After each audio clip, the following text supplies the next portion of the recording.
kadang-kadang ya kita melihat ada beberapa perguruan tinggi negeri atau kementerian atau apapun badan publik itu dia tidak informatif.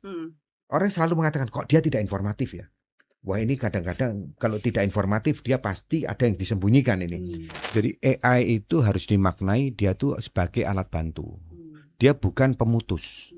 Dia bukan yang bisa mengambil keputusan. Yang mengambil keputusan itu tetap yang namanya manusia. Seperti apa tipsnya agar tahu informasi itu boleh dibuka atau tidak gitu? Apakah ada ciri-cirinya atau seperti apa gitu Pak? Jadi badan publik dalam hal ini Kementerian Hukum harus mengumumkan mana-mana saja DIP dan mana-mana saja DIK.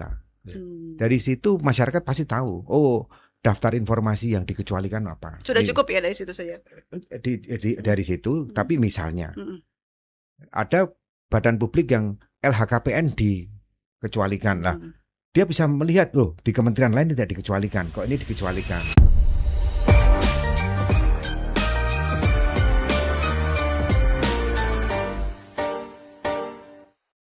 Mengutip sebuah ungkapan, kepercayaan dibangun dari keterbukaan. Nah, apakah artinya keterbukaan itu harus membuka semuanya? Atau justru kebijaksanaannya kita bisa memilih ya mana yang harus dibuka dan mana yang harus dijaga. Kita akan bahas ini di podcast WhatsApp Fotonya Hukum Menyapa. Bersama narasumber yang sudah hadir di studio, ada Pak Doni Yosgiantoro, Ketua Komisi Informasi Pusat, dan juga Selamat ada Pak pagi. Ronald Lumbun, ex officio PPID Kementerian Hukum. Saya langsung saja ke Pak Doni. Pak Doni, kalau sebuah informasi itu ditolak untuk disampaikan. Nah, sebenarnya yang diuji ini siapa Pak? Hak warga negara atau negaranya kira-kira? Jadi pertanyaannya itu adalah yang diuji siapa, negara atau warga negaranya? Yang diuji itu dua-duanya. Karena apa? Karena sebenarnya informasi publik itu kan harusnya informasi yang diberikan kepada publik. Ya. Jadi yang memberikan informasi itu badan publik, yang menerima informasi itu publik. Ya. Jadi di sini saya selalu mengutip ada 4A, ya, ada availability, informasi harus ada dulu. Kalau yang mau diberikan tidak ada, ya kan percuma. Kalau tidak ada informasinya, jangan terus dimanipulasi, ya kan? Informasi itu kan dari data itu kan dari fakta. Artinya informasi yang benar harus berdasarkan data yang betul. Data yang betul juga harus berdasarkan fakta yang benar, ya. Jangan dimanipulasi. Lalu sebenarnya apa informasi yang paling berguna ya atau bermanfaat dalam demokrasi, khususnya KIP selama ini andil di dalamnya seperti apa? Jadi begini, KIP Komisi Informasi Pusat ini masuk dalam rumpun lembaga non-struktural. Ya. Jadi dengan lembaga non-struktural ini tentunya kita juga terikat dengan good governance. Ya, good governance.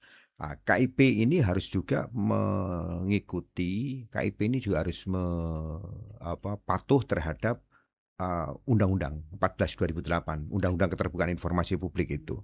Jadi kalau ditanya Komisi Informasi tugasnya apa, harus patuh kemana? Tugas kita itu hanya dua.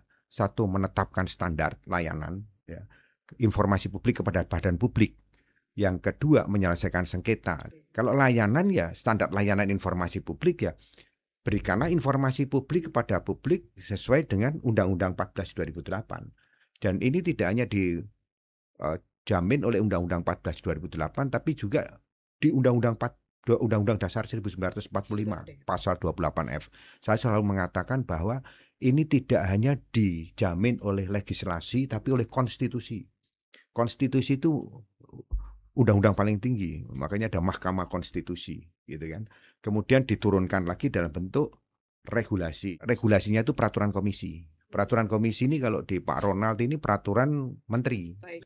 Nah ini sudah disenggol dikit ya Pak Ronald sama Pak Doni mengenai lembaga negara juga lembaga pemerintahan gitu. Kalau Kementerian Hukum sendiri lebih susah mana, menjaga rahasia negara atau membangun kepercayaan publik nih? Tentunya membangun kepercayaan publik ya.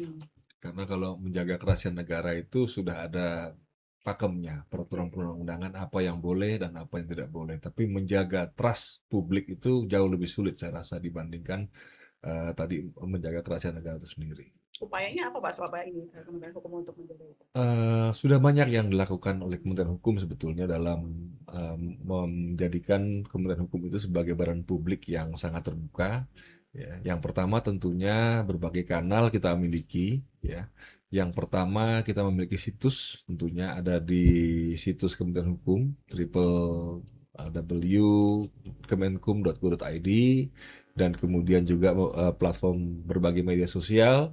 Kita bisa menerima masukan dari publik, dan kemudian juga PPID yang terkait dengan Komisi Informasi Pusat. Tentunya kami juga menerima berbagai layanan untuk melayani publik, dan kemudian juga yang terakhir adalah acara Pasti Ada Solusi. Termasuk ini, termasuk acara podcast kita ini ini, podcast WhatsApp Kementerian Hukum juga merupakan salah satu bagian upaya dari Kementerian Hukum untuk menjadi badan publik yang lebih terbuka. Dan kemudian yang terakhir, yang terbaru, yang diinisiasi oleh Pak Menteri Hukum, yaitu acara Pasti Ada Solusi yang digelar setiap hari Jumat pagi di Geraha Kementerian Hukum itu sendiri. Mungkin itu, Pak, beberapa juga menjadi fasilitas ya Pak ya di Ya. Kementerian Hukum ini untuk bisa ya menjalin hubungan atau silaturahim dengan masyarakat luas Yes. sesuai dengan tupoksinya, Ya, melayani untuk masyarakat. betul gitu. sekali. Saya mau kembali ke Pak Doni. Pak Doni, kalau bicara tentang bagaimana informasi itu banyak yang ditanyakan oleh masyarakat ke lembaga pemerintah gitu ya Pak ya. Apakah artinya ini menjadi suatu hal yang baik dengan adanya informasi yang banyak ditanyakan, atau justru menjadi penurunan kepercayaan publik kepada pemerintah? Tadi sudah disampaikan oleh Pak Ronald bahwa kepercayaan dari publik itu sangat penting. Karena dengan adanya kepercayaan publik, penetrasi apapun yang dilakukan oleh badan publik akan menjadi mudah. Oke. Kan itu. Kalau ada kepercayaan yang tinggi di publik menaruh harapan besar terhadap badan publik, semuanya akan menjadi mudah. Itu kuncinya. Nah, kalau di sengketa di dalam KIP sendiri, rata-rata tren dari 5 tahun ini apa saja? Oh, kalau tren itu kan ada pertanahan. Yang paling tinggi masih didominasi pertanahan, kemudian ada keuangan, kemudian di bawah keuangan ada kebijakan, ada hukum, dan sebagainya. Nah, ini ada cerita menarik bahwa pada waktu kita ini viral masalah ijazah kemarin, ya. Jadi pada waktu ijazah itu